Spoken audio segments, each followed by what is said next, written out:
Carnet de voyage au Japon, les Pokémon Center.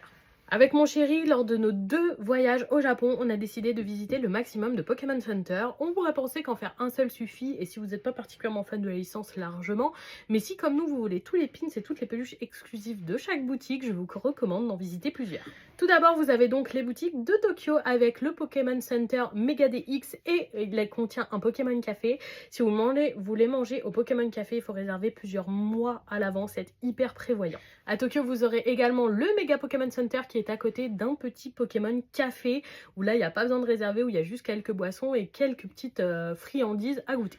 Ensuite, vous avez le Pokémon Center de la tour Skytree avec son Rayquaza absolument incroyable. Il y a aussi celui de Shibuya qui est absolument blindé avec son Mewtwo pensé à vraiment y aller à des horaires plutôt avantageux.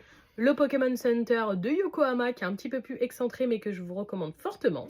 Et pour finir, très loin aussi, mais franchement les goodies exclusives étaient incroyables, celui de Tokyo Bay avec son Marill et son Pharaon. À Osaka, vous avez 2 Pokémon Center, le tout court et le DX qui contient également un café.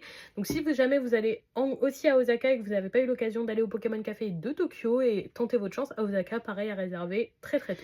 On a ensuite visité le Pokémon Center de Nagoya.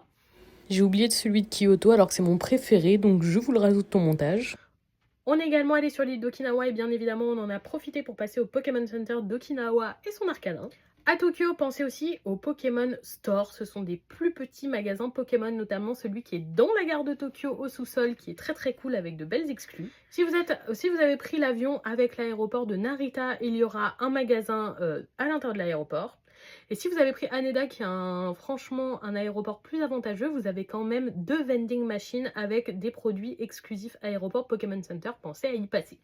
Il nous reste encore quelques Pokémon Center à visiter que nous n'avons pas pu faire lors de nos 2 voyages, notamment Fukuoka, Sapporo, Tohoku et après d'autres qui seront à l'étranger et aussi Hiroshima.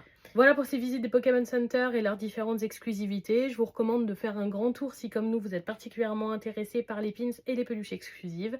Et globalement, les Pokémon Center c'est juste super à visiter. Et voilà, bonne soirée tout le monde!